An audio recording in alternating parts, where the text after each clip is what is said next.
Let's talk about Thanksgiving, the holiday where we pretend a violent colonial empire sat down with the people they were eliminating for dinner. A holiday that somehow became a national ritual for food, family, and even football. Today, we're deconstructing Thanksgiving, not to ruin it, but to free you. So let's start with acknowledging the myth that we were sold. The imagery of happy pilgrims, generous Indians, because who cares about the names of the tribes when you're just trying to get rid of them all anyway? A big feast of unity, and everyone living in peace. It's American propaganda meets a Hallmark special. Now, my goal isn't to shame people for enjoying family time, it's simply to expose the mythology they inherited. Instead of approaching this as a standard history lecture, I'd like to reframe this humanistically and from the lens of sociology. One of the most important things that we have to understand is that this national ritual known as Thanksgiving is a holiday that is created after the fact. While, yes, there are stories dating back to the 1600s and even as early as the 1500s of Thanksgiving celebrations, to be clear, none of these were officially called Thanksgiving, and they were all harvest festivals, which have been happening since time immemorial. But Thanksgiving itself doesn't actually become a national holiday until the Civil War when Lincoln declares it so. Now, just to add context, George Washington earlier did also declare a day of public Thanksgiving. The most important thing about understanding about holidays that are created after the fact, especially that long after the fact, is that we must be able to recognize them as political technology. It's a manufactured holiday used to create national identity through what we can all call selective memory. I don't remember it happening that way. The Thanksgiving national mythos reframes unfortunate tragedy as a fulfillment of manifest destiny by prioritizing the stories of first contact and exchange over land theft, disease, and genocide. Now, this isn't about guilt. It's about seeing how nations build myths the same way religions build doctrines, by hiding the contradictions. And to be fair, this is a practice that we all share. It's quite honestly a common trope of human history that speaks to our emotional engineering of each other. You see, the holiday functions like a ritual of unity that intentionally avoids genocide, land theft, the doctrine of discovery, forced conversion, or the erasure of indigenous sovereignty. It's amazing how quickly a country can forgive itself when it controls the calendar.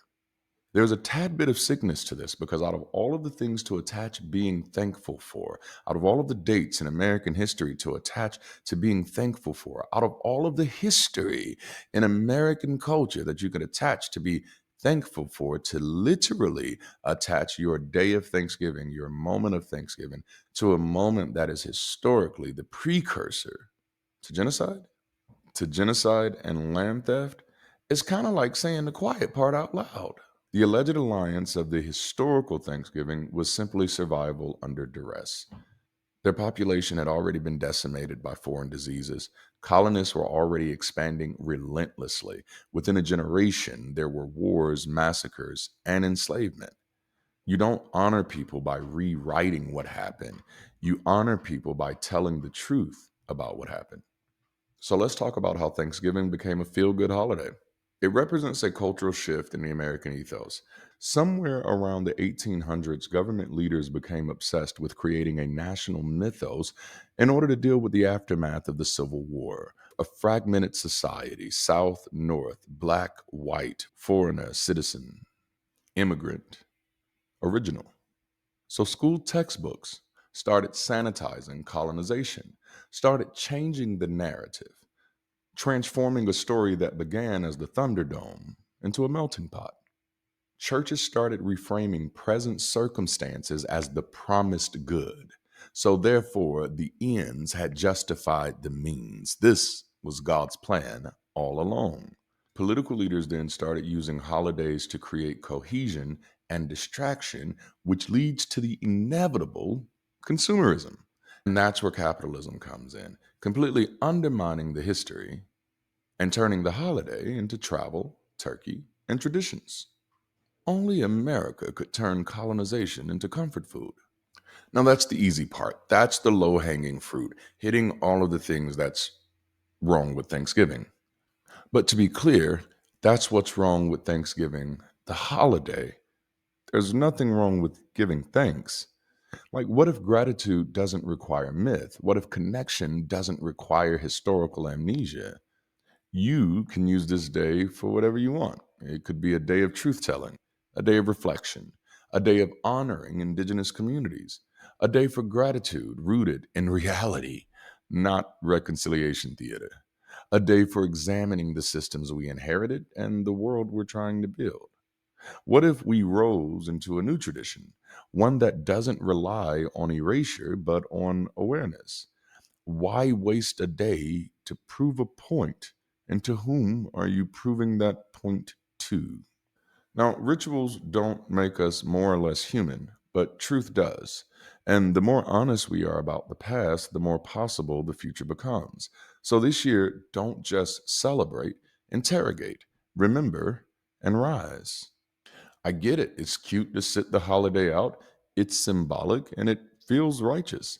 But let's be honest, sitting out a holiday doesn't dismantle anything. It doesn't do anything. It's a glorified tantrum that makes you feel better about doing absolutely nothing. You might as well pray.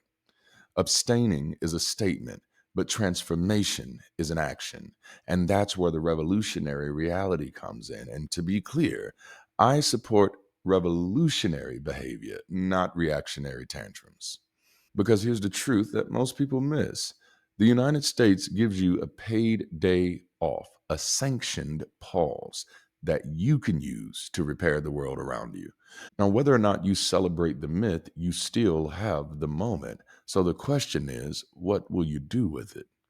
This is where I push people gently but firmly into a new way of thinking. Don't just boycott Thanksgiving, repurpose it, reclaim it, rewire it into a day of collective power. Imagine if every family, every neighborhood, every community across the country used this day to do things that were important to them where they are.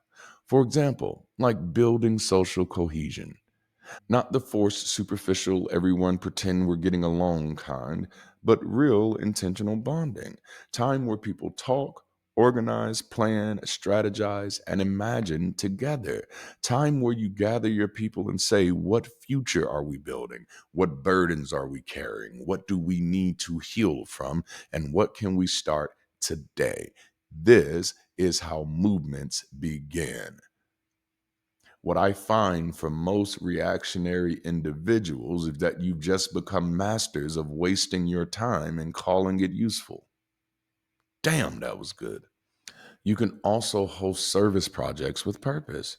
Thanksgiving is already framed as a day of generosity, but generosity without clarity becomes performance. So shift it. Host food drives like BridgeCity is doing. Hello. Launch clothing drives, collect winter gear, deliver meals to unhoused neighbors, volunteer as a family, or organize as a community, not as charity, but as solidarity, the heartbeat of humanism. Are you really going to say, well, this is a day that I don't like? It's a calendar day that I don't agree with. So instead of me helping anyone today, I'm just going to go read a book. Okay, good for you. For those of you who are really deep into it, why not sponsor Indigenous Recognition Feast?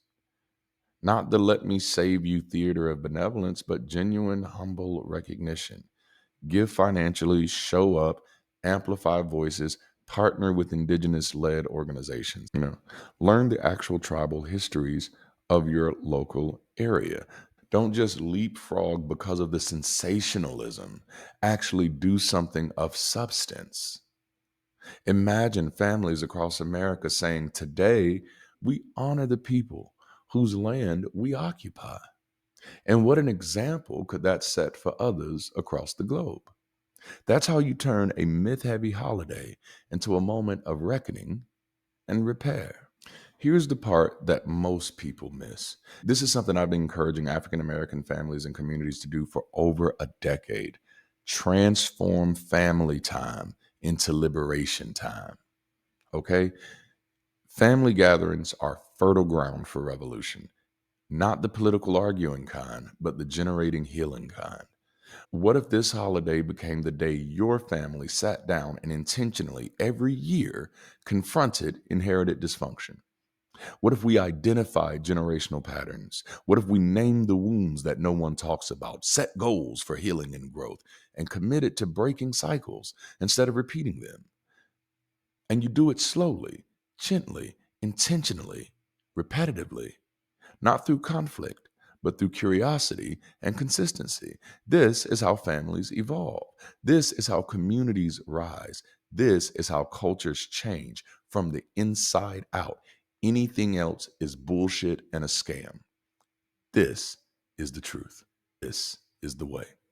Use the day to build what the holiday pretends to celebrate. Thanksgiving claims to be about gratitude, unity, and community. So go build that.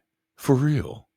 Create the thing the holiday only mimics: real unity, real gratitude, real community, real connection, and most importantly, real justice. Because the truth is, America isn't transformed by performative rituals, it's transformed by people who refuse to let a myth dictate their meaning or lack thereof. Don't waste the day. Don't boycott the moment. Take the time that's given to you and turn it into something that no one could have ever saw coming. A day of truth, action, solidarity, and human evolution. That's the revolutionary reality. Do with that as thou wilt.